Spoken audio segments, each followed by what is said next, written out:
Hey there, rulers. Welcome back to Ruler's School. It has been a long week of Force of Will. I actually got to play some games in person, and we are back to the Teacher's Lounge, your favorite ever live Force of Will podcast. I'm messing up. I'm out of sync. It's because Derek's here. I'm not used to Derek being here. But as always, I am Jeremy Franklin, and I am joined by Mike Rance and Derek Muguneza. He's back. Hey, what's up, guys? Last time we talked to him, he didn't own every single copy of a Dark Alice prize card, and now he does. So congrats, buddy. Thank you. Appreciate that. Before we get too much into it, if you like what we're doing here and you want to consider supporting us, go ahead and click that join button down below, as well as the subscribe. Give us a comment, give us a like. It helps boost us to the almighty YouTube algorithm. May it be praised. But that join button helps to promote content for us. It helps us to buy new equipment, like the new webcams we've been using, as well as some other stuff that we were just able to order for the Collinsville GP that I'm very excited for. Oh, I apparently have some feedback. Oh, let me turn my volume down a little bit, and maybe that will be better. Hold on. Thank you for the feedback. I can't hear myself. Thank you for the feedback on the feedback. Yes, thank you for the feedback on the feedback. If it gets better, let me know. If it gets worse, let me know that too. I'll try to make changes as I can. But clicking that join button is the easiest way to support us. It gets you all kinds of perks, like being able to be a part of our chat, as well as getting in your name in the credits, your chance to submit deck list, your chance to make your own content here for the channel, play mats, all kinds of cool stuff. All that stuff is listed down below when you click that join button. Minimum is $2 a month, and it is about the equivalent to watching about 300 of our videos in terms of ad revenue. So feel free to check that out. But enough of the shilling. It's time to talk about combos. So we're going to move from the lounge. We're going to move from the lounge to the kitchen because we're going to cook up some combos. Oh, baby. Specifically, so the term, when you think of the term combo, I'll start with Derek. When you think of the term combo, what comes into your mind, Derek? Well, so the first thing that comes to my mind is, things that have been happening in Wander. He who shall not be named, Umer. Oh, excuse me. I guess before that, another favorite was probably like the Arla Stone combo, and basically just like the trying to do something in such a way that you can achieve a unique result. For example, OTKing someone or discarding someone's hand. That, like, when I think of combos, that's like kind of what comes to my head. Sure. Mike, what about you? First thing that comes into your head when you think of the term combo? I think of decks that not only have a potential, as Derek mentioned, something unique that they do with a specific combination of cards, but also that look to devote a solid portion of their deck to achieving something this interesting and different than other decks. Like, you have aggro decks that look to just, hit somebody really hard. You have control decks that want to stop people from playing. You have mid-range decks that lose. And then you have combo decks. It hasn't been that way in every format, but I get what you're saying. Sure, I'm a mid-range player. I know what my role is. But either way, I think of things like, obviously, as Derek mentioned, Ulmer. It's contagious. I'm so sorry. I know, it's fine. Arlo OTK is a big one. Lars OTK is one of my favorites. Oh, the Lars going infinite? Yeah. I love those. And even something that's currently been on my docket of things to work on in Wander is the Susanoo OTK, where it's like, the shell of an aggro deck that just happens to have a combo that when you have a specific 3 cards in hand, you just happen to have the amount of stuff you need to deal 4,800 damage to someone. And that happens to be 800 over their life total. Yeah, I think when I think of the idea of combo, it's the term that comes to mind is like greater than the sum of its parts. It's like someone building a deck where, like, if you look at any of these cards individually, like, they're not like that amazing, but then when you combine them together, they create a very, like Derek said, a unique interaction that like kind of breaks the game. Yeah. But by definition, like, that's the risk of combo, is that like if you don't have all the pieces, it's kind of like building a puzzle, right? If you don't have all the pieces, combo decks just don't do anything, right? Especially that kind of sense. Like, but now, again, in talking about like looking at specific combos in general, to speak to the ones you already spoke to, like Arla OTK, right? You needed Speaking Stone so that it could have bear. That was one of your cards, which is easy enough to get, right? That's not really a card.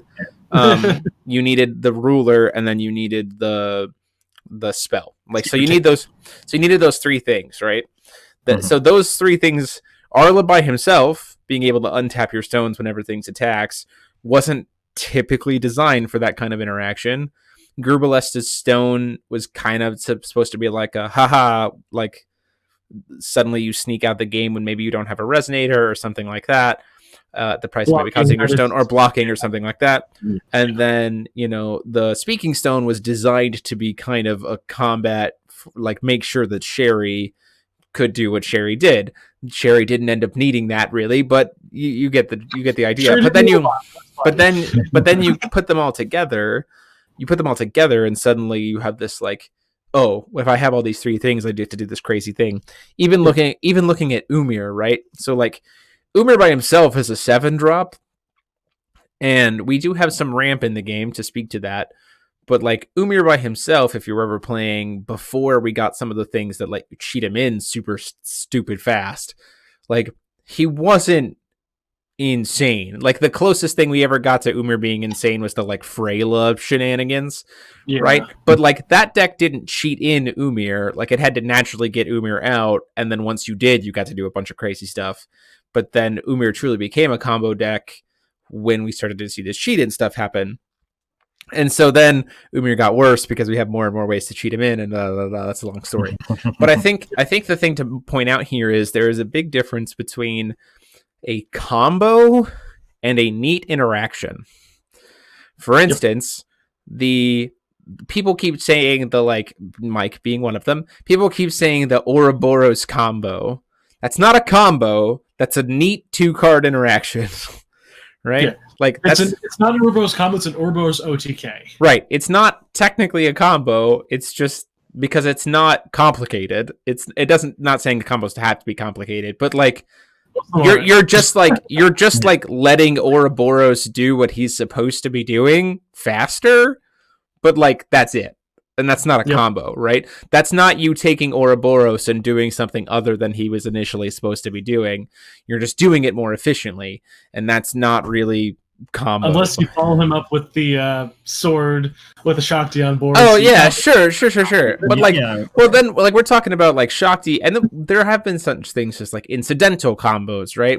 We call it, the oops, you're deads, right? And the idea of the Guinevere Infinite, right? That's an oops, you're dead kind of little mini combo. You have the Shakti Last Secret Sword, Wounded Black Dragon, that little mini combo that's like an oops, you're dead. But there's a difference between having those and like building your deck to be combo, and I think that's where the distinction lies, is you often see those decks that have the oops, I killed you kind of interactions. They have other play lines. You just have to like build to respect that thing can happen. Whereas opposed to a pure combo deck, you have to approach the deck differently. That like you have to know what the combo is, and you have to know the moments to be able to interact with it. Yeah, that makes sense. And so I think to speak to that, there's this idea of when you're building, and you guys can speak to this, share your experiences to it. When have been the times where you have felt like trying to build a deck based on a combo, like the going in to build a combo deck? Like, when are the times in a meta that you think trying something like that would be acceptable for, or would be, a risk you'd be willing to take for like a tournament scene outside of the memes, because Mike Rance is in the audience and part of the podcast, but like legitimately saying, I think I've got this combo figured out. I think I can build a deck to make that combo happen most often. This is what I'm going to take to an event. Like, what is the kind of prime environment that you would need to try to bring something like that to a tournament. I think it's actually a little easy on my head because Sure. the only time that you should ever focus on bringing like a full-on combo to a tournament is if the meta is solved. Like big quotes around solved, obviously. But if you know the boogeyman, like say you're in Sherry format, which is hard to kind of describe because Sherry just beat everything because, oops, you're dead. But if the meta is solved and the top deck isn't just like completely overpowering over everything else, if you're in a tier 1 format but not a tier 0 format, and the format is pretty much stagnant and solved at that point, that's the only time I think that bringing a combo deck to a tournament is a big deal. Like, because we saw at the end of Sherry's lifespan, we saw her at, say, like Nationals of 2017. 2018? Something like that. Yeah, right around there. Worlds 2018, yeah. So we saw her playing against Lumia combo decks at the time. And the Lumia decks were focused on like Ataraktia, Rachel, and they were focused on like making this like big push for aggressive damage that Sherry couldn't really stop because her stuff was like overstatted and quick cast, but it didn't have the raw strength and speed that Ataraktia had. And then you realize that was the only situation where that could have been good because Sherry was nerfed a little bit because we lost Ruin Story, Eve, Evil Ginny. How many things got banned from that deck? I think like we got quite a few things. So we lost a lot of things that made Sherry good, and then people were like, all right, so this is being volatile, but we still recognize that Sherry's the best deck. We just need to have the things that beat Sherry, and then we start comboing off. And then that's kind of where something along the lines of the Wanderer Rhode Island tournament of 2018, when I was commentating with you, Jeremy. That was fun. Yeah. But the that was why we saw Kirik trying to do this like super early turbo like burst combo. But it was less of a combo deck and more of like a high roll aggressive deck. Yeah, for sure.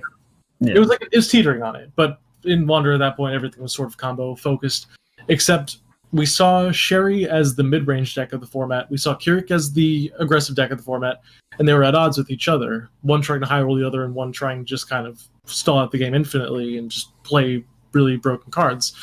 So in that mind, I had worked with Henry Zhao to come up with the Scarlet Regalia deck that ended up going on stream for a little bit.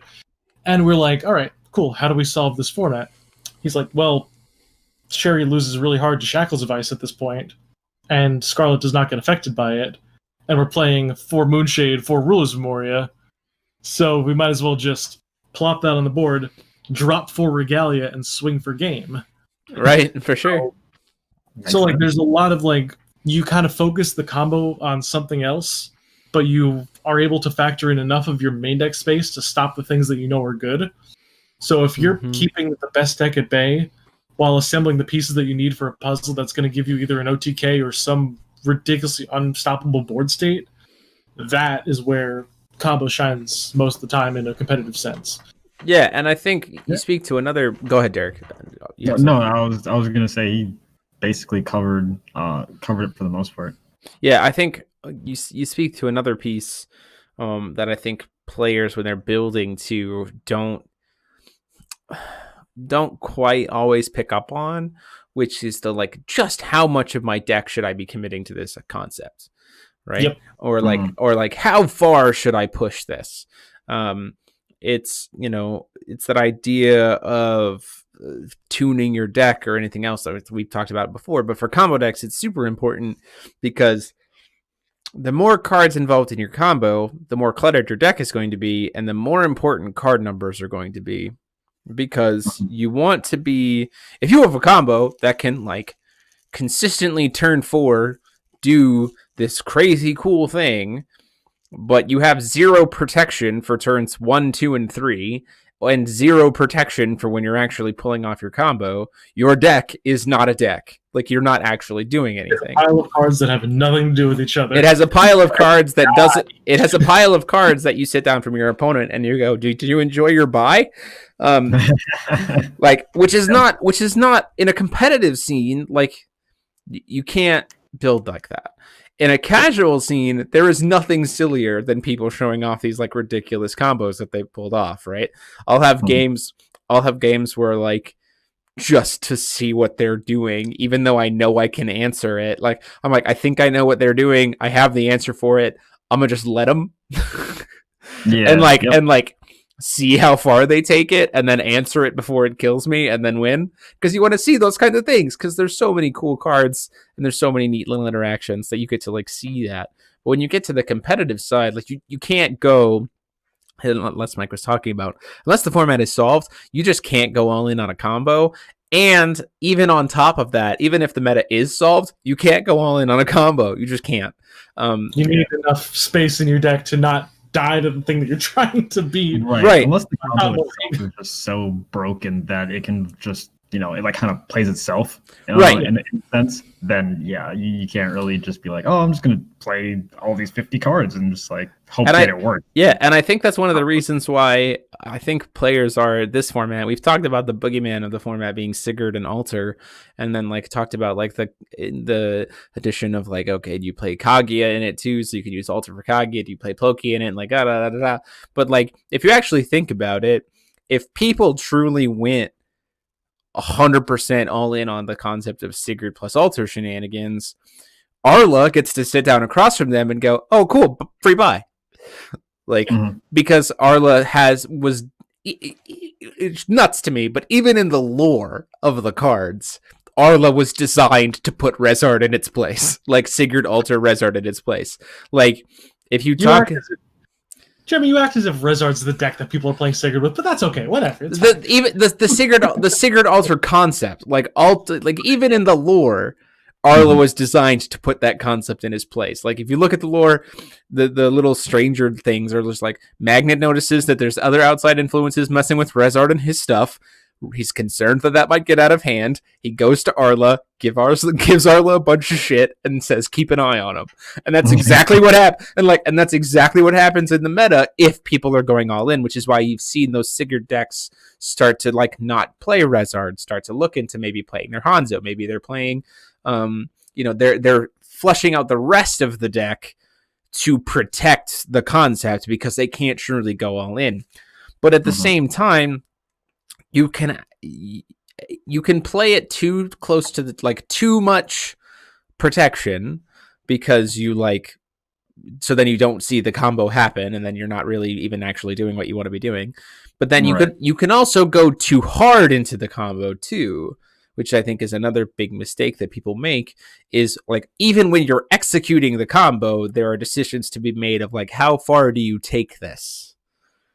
Right. And we talked about this before with Josh, where he said, he saw players with the Athenia and the Sigurd. They're just like, they end the game with they end the turn with like 4 Athenias and a Sigurd on the field. And they put all this stuff out and they made their opponent discard their hand, but then they don't leave an Alter behind. And it's like, okay, cool. You've gassed out, but then your opponent like gets what they need to and claps you, and then you run out of steam. Right.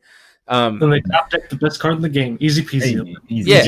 But or like even against certain matchups, right? Like certain matchups you're gonna play like, I haven't seen it played out, but I feel like if you're trying to go that all in on that Sigurd discard style and you're playing against Aramaki's gonna go, cool, I've been diving for the last 3 turns. I still have 6 cards in my hand.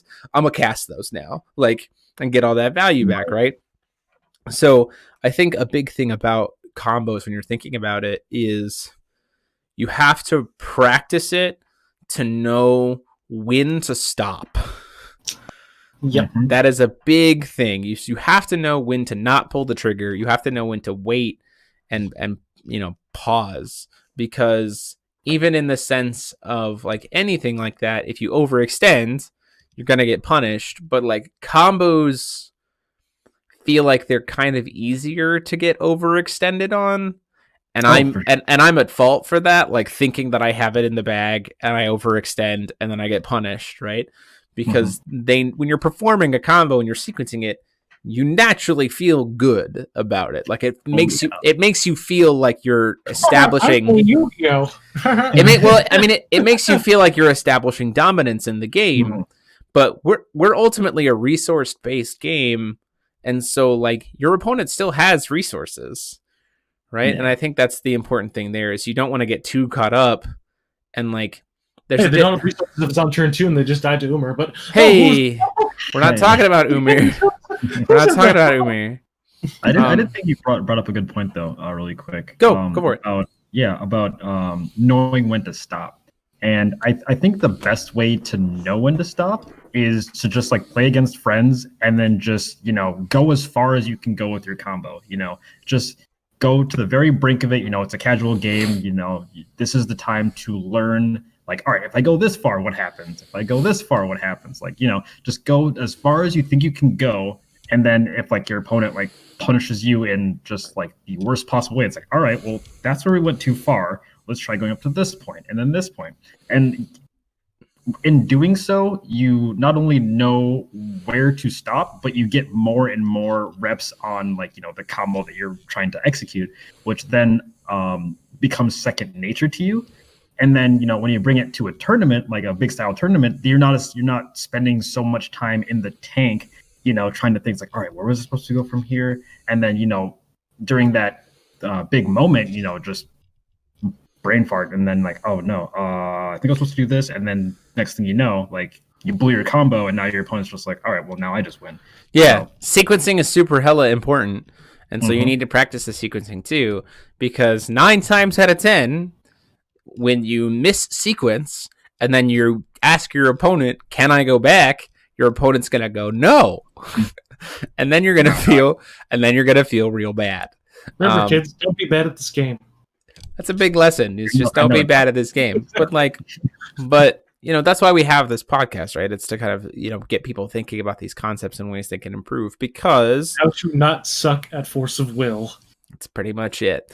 Because I also think that there are players who like to be very flashy and so might be drawn to combo decks or the concept of combos, but those are not necessarily the people who should be playing combo decks, right? Because again, you need to get the reps in, you need to feel how comfortable you are in executing it effectively, knowing when to stop, knowing when to pull the trigger on it, knowing the options, like all of those pieces. And if you're not comfortable with it, it does not matter how much you enjoy being flashy, you probably shouldn't play it. I 100% agree. Because and knowing like detours, like if something happens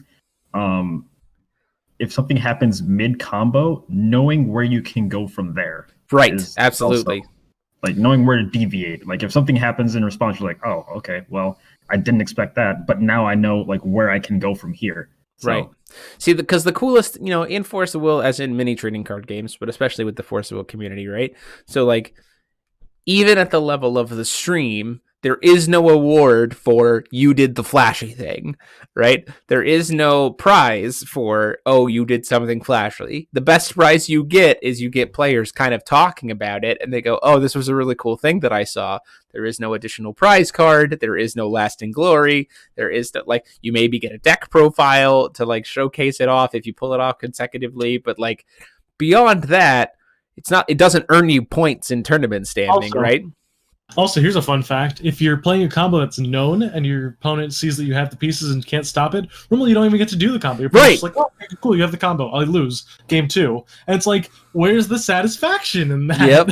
That is also the biggest thing, is you just go like, and I'll share the story of like talking about Lumia, right? There have been so many times, like even against Ryan Miles was probably one of the first times he and I like actually played at the Masters tournament. I'm playing Fox, he's playing Lumia. We get to a point in game 2. I lost game 1. We get to a point in game 2 where I'm just like looking at my hand. He draws for his turn and I go, Ryan, show me hook and we can be done. And he's like, what? I'm like, show me hook in your hand and I will concede the game. And he's like really hesitant about it. And then he does, and I'm like, okay, cool, concede. Like, and then we're done. But it's like, it's that same, like, players, especially if you're playing against an informed player, like, they're going to know what you're going to be doing. And the second you get started, if they can't stop it, they're just going to say they're done anyway, right? Because they're also wanting the clock. Because you're timed, right? And then the other thing is, too, is if you're playing a combo, thank you. Whoop, I dropped them. Oh no, Jeremy, no! I'll get my, there we go. If we're playing, it looks bad because of the ring light. If we're playing in a world where like you're maybe a new player who hasn't seen it before, right? You get to do it once, and then you make that person feel bad because they just had to sit there and watch it happen, right?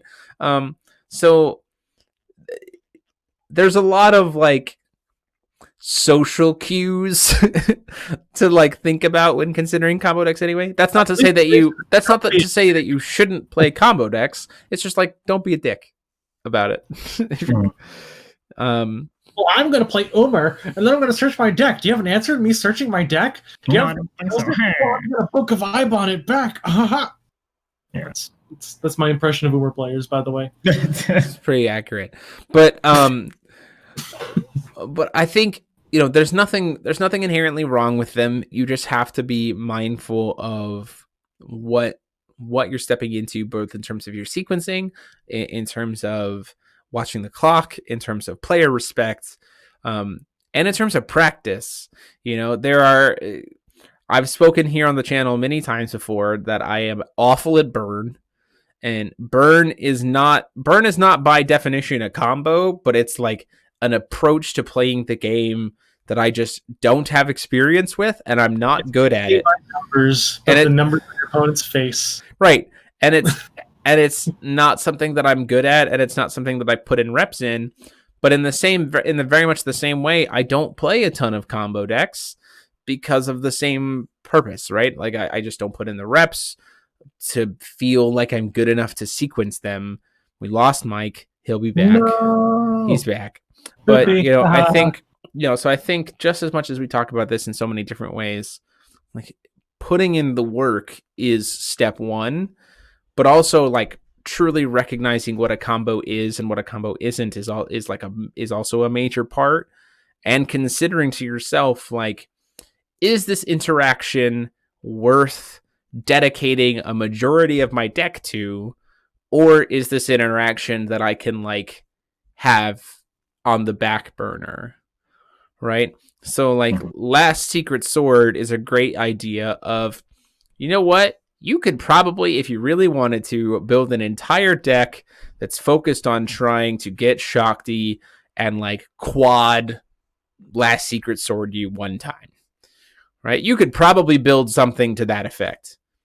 That concept is significantly better when you are playing an aggro deck that sometimes just gets to tell your opponent that they were only really playing with 2,000 life the whole time. Right? Yep. And so, like, you need to think, taking the time to analyze it that way is important. And it speaks to, I mean, the most, like, I guess, debatable, is this a combo, isn't it a combo, would be, like, Prisia OTK, like, turn 2 Prisia OTK. That's a combo. Like, don't lie to me, Jeremy. That's a combo. But, like, you're right in the sense that, like, it is kind of a combo because we built the decks in such a way that had it be like, oops, you're dead. Like the deck wasn't focused on being a turn 2 combo deck. It's just sometimes your hand was double lave, Death Scythe, and your opponent didn't have anything, and you hit the stones right, and then the game's over, right? Like, sometimes that's just what happens. It's a mid-range deck that disguises itself as a combo deck like 25% of the time. Right. And so people played that, and then the meta was pretty much solved. So, like, playing that deck was the right choice at the time because, again, it was a pretty solved meta. My number one recommendation would be, if you were coming to Collinsville, do not play a combo deck. Because nobody knows what the best deck is. Nobody knows what the best... One, nobody knows what the best deck is. Two, it's America, and no one ever plays everything. And like, we always play everything. We play aggro. We always play everything. And there's always aggro. And three, like, it's the first event we've had in a while, and do you really want to spend your time angry at your deck? Right? Yeah. Yes. Like, I built my decks to be angry at them. Well, if you're Mike, that's your choice. I had 100 days worth of these angry decks that I was angry at myself. If you're Don't make me more angry. If you're me, the answer is no. I don't think Derek would like to spend his entire first event in months being angry at his cards. Well, that's what I live for. I live. How many Astemas are going to be? That's what I say. How many Astemas? That's a big question. How many Astemas are in your deck? There may be 0. It's unheard of. Not allowed. You're going to be DQ'd as soon as I see that deck list. But I think it is kind of a lighter topic right now. But I think. Oh, hold on. I just saw. Go ahead. I just saw Greg Grumbler saying Valentine with a bunch of question marks. Valentine is a combo deck. Don't bring it. Anyway, back to our special programming. Valentine is a combo deck. Don't bring it. But I think we're in a format right now where every ruler that was just introduced, Rezard, Arla, and Reflect Refrain, all have something that you can look at and go, I could build a combo around this. Like an actual combo, not a cool interaction, like an actual combo related to it. It's different. It changed very quickly for Arla when Bear got hit, but I still think there are ways for you to do pretty crazy sequencing things. You can do some garbage with Arla. You can, if you have Wings of the Archangel and the Winged Lord thing, and you're playing the Cathedral, you can just be like, okay, turn 1, Wings of the Archangel, cast Awakening of the Winged Lord, get the Cathedral, go get Magnus Angel, play the Magnus Angel with the Cathedral. Turn 1, I just put a 10/10 flying body on the board for 2 will, and next turn I'm going to untap with 6. That's cool. I can do that. Right? That's pretty great. But you could build that deck. Do I think you should? No. And so I think we're having this conversation is important to recognize that in a format such as this, the better approach is that idea of finding room for interesting interactions within a solid, grounded shell of a deck, rather than build your deck around that really cool interaction. You're just going to have, and there's times there's formats where you can change between those two concepts, but now, especially if we're talking about Collinsville, is not the time for that. If you want to just have fun and try to go infinite with Reflect Refrain, draw every single card in your deck, fine. That's great. Do it. But more power to you. More power to you, absolutely. But recognize that you're walking into a format where trying a deck in that vein is probably not going to have you as much success. That being said, it's an event where you get $200 plus worth of promos just for showing up, so maybe you don't care. Show up, get the cards, sell them, play a combo deck, have fun. Right. Yeah. For sure. I'm trying to look at here. Never said I would bring Valentina. Bear is still fine. How could they do that to my boy? Yeah, I'm not saying Bear is bad. I think Bear is still very good. I think that the Bear combo was the concept of trying honestly, to go infinite with him. If you really think about it, I think it was bearable. Oh, man. One of these days, I'm going to figure out how to kick people from Discord calls in the middle of podcasts so I can put people to shame. But, that's what it is. I'm trying to think if there's anything else specifically about, building a combo deck or what truly makes a combo or when to use it. We haven't already kind of hit on that I think we should. What about you guys? Think anything? I think we covered a good majority of what we need to. Sure. I thought I had a point about knowing your weaknesses, but I couldn't remember where I was going with that point. Yeah. Oh, sure. I think one of the big things is that definitely knowing your weaknesses, playing a combo deck is a big deal, but also a big thing that I really enjoy doing is splicing mini combos into mid-range tempo decks, because you still have the general combo that can win you the game if you happen to just draw the cards, but if not, you're just playing. I've been trying to work on an Adam deck that is general Kaguya 3, not Kaguya 3, 2-drop Kaguya, Dark Alice, Adam, all that kind of stuff. And then also Ouroboros OTK is just kind of in there. Yeah. Yeah, that's fair. The oops, you're dead. Yeah, for me, exactly. I've been trying to for a while now. I've been trying to make this Brunhild deck. For some of you, you may know it as Angry Brunhild. Angry Brunhild. I just did. The Prince one. Yeah, Prince one. Yeah. It basically revolved around getting a lot of early board presence and then chipping your opponent down to like at least 3,000 or 2,000, and then just finding ways to just cast a stemma every single time. Find a way to like keep reviving it and burning your opponent. And I mean, that concept is even better right now. Yeah. Oh, for sure. It was. Oh my gosh. I heard turn 1 1818 worth of stats is really good. There was times where you could just consistently deal 2,000 damage on turn 3, but turn 3, we're going way faster than that, Derek. Come on, let's go. With a stemma specifically. Oh, okay, that's fair enough. Yeah, you're right. Yeah, and that kind of like is a nice segue to the point that I was trying to think of earlier, was knowing your deck's weaknesses. So with that deck, it relies a lot on runes, and there's quite a bit of use of the graveyard.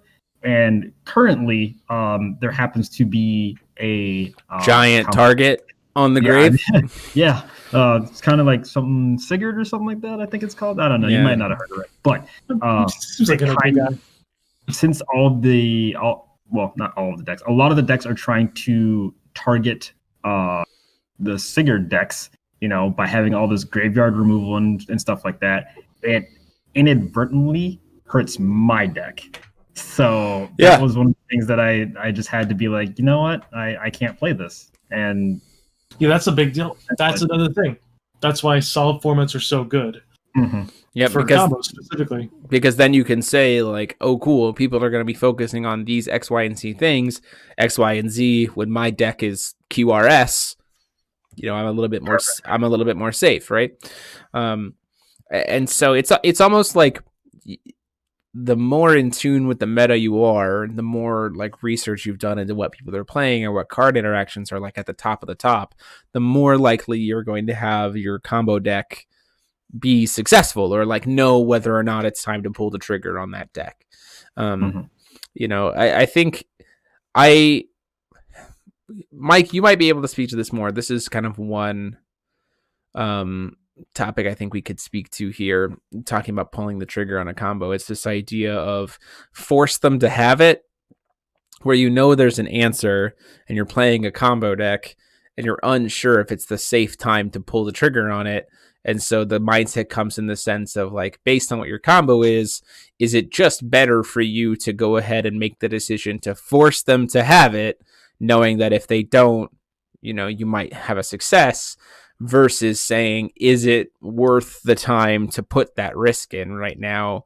And so maybe you can speak to a little bit more about your experiences or thoughts related to like, how do you make that call? Like, is it the time to just say like, if they have it, they have it. I need to try to do it now anyway. If they don't, it's like an auto win. If they do, then it maybe isn't the end of the world. Yeah. So a big thing that I think of, especially in terms of playing mid-range versus combo, is one of the big things. Because, like, obviously I love the way I got to Japan the first time was playing Sherry, which was like, it's the best deck in the format, but it's not a combo deck. Be the problem. You know what they say, be the problem. But it's very much not a combo deck. It's very much just like tempo, high-powered stuff into mid-rangey kind of movement. But it was also in Winds of the Ominous Moon Sherry, so I wasn't playing the horrible loops. I was playing the okay loops. But, this is also the time where Heroic Epic had just come into the fray, and that card was on everybody's minds because it's like, this enables a Numer combo, but Sherry was the best deck in the format, and you immediately have access to Last Days of a Powerless Dragonoid, which shuts it down. So, obviously, if you have the answers to a combo that people are fearing, it happens. Some people were thinking of splicing the combo into Sherry, which is horrible. But a lot of the time, when it comes to something along those lines, you just get kind of... It's hard to describe it. It's just like you know what's coming, but you don't know if it's the time where it's going to be a problem. Because there's always the crackback turns. This is also the formats where we had Final Battle legal, and Final Battle is the most disgusting comeback card you could possibly imagine for that time period, especially if they couldn't kill you. We also had Albatross's Foresight in the game, so if they didn't kill you through Albatross's Foresight, maybe you don't even play it, maybe you just try to cancel one thing and leave it at that. If you know they're going over it, Albatross's Foresight's the blanket.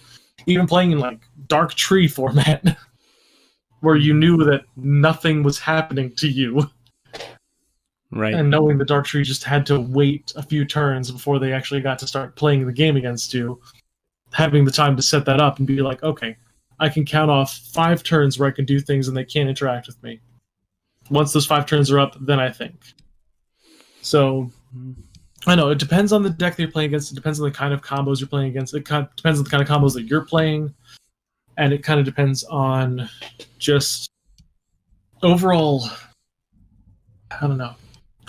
It's like gusto and the feeling of, I don't know, it's hard to describe it without sounding like a musician, but you really have to like feel like the rhythm and the kind of like the call and response of your opponent. Yeah. Because if you're playing in like G minor at 120 beats per minute in 4/4 and your opponent's like a freeform jazz artist going off F sharp, 177 BPM, and like 7/8, and you're like, man, I can't follow this guy's moves at all, and he's suddenly just like 5 turns ahead of you, killing you with a combo.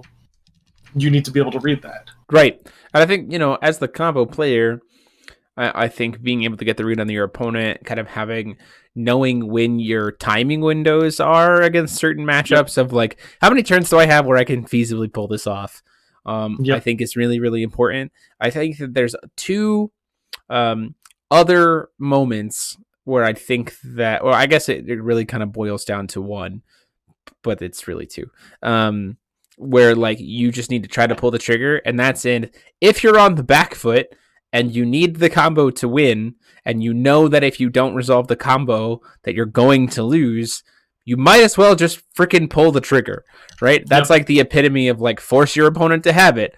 I can think of a very prime example of my second place finish in the Toronto GP. I was playing a Prisya Mirror against Ken Tober, and we were in game 1, and I was on the draw, and my hand was garbage, but I had my hand was garbage except for the fact that I had the turn 2 like option available to me. But I knew that Ken's deck was main decking Final Forfeit at the time, which is to like remove all abilities from a thing. He was playing he was playing 2 copies of it, and he had like 3 cards in hand. My hand outside of the turn 2 was absolute garbage, and I had no way to stop Ken from like cracking back and killing me because I didn't have Scythe. I only had like double Lave for the pumps, right?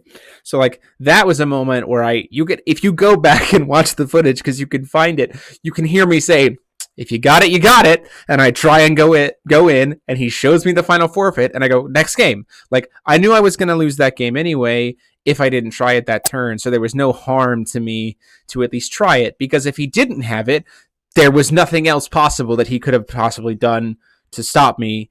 And I would have won that game, and I would have been up a game in the finals of a GP, potentially winning a paid invite to Worlds, right? Yep. So, like, that's one option. The second, like, other one that people need to be aware of is, like, when you have the backup, right? Is, like, if I pull it off here, great. If I don't, I can try again later. Right. And that's another big thing about combos too. It's like if you know that there's certain pieces of the combo that you need, but you know that you don't need a specific one in your hand to do it, you can use it to bait somebody out. Yeah. And then follow up the combo at a later turn. And it's like, obviously, it's like you have to have a good read on your opponent, and you have to have a lot of good backup plans. You need to have the card advantage to do it, but if you can, it's just like, yeah. Why wouldn't you just go for it? It's the idea of like, when people how do I want to put this? Like when people were playing like the Welser heroic epic stuff with not necessarily Ushua, but like, or not necessarily Umir, but like Ushua or some other things that Welser was cards. those other cards. Like people would play the Welser, like knowing full, like they would do the God Art of Welser to kind of like make their opponent have to try to do something there because they had the read on their opponent of you probably don't have Erendite and you might not be playing a cancel deck, but like maybe you have removal for the Ushua, right? But my hand is 2 Ushuas and a heroic epic, right? So like I'm gonna cast this heroic epic with the Welser. You kill the first one, but the second one gets to come in anyway. I still get everything else. Like you had a read on your opponent, and it didn't matter that they had answers. Like you had the backup strat to push it. And those are situations where I think are super important to get the read on your opponent. But those are moments where you can just pull the trigger safely. And I think that's, you know, important to be mindful of.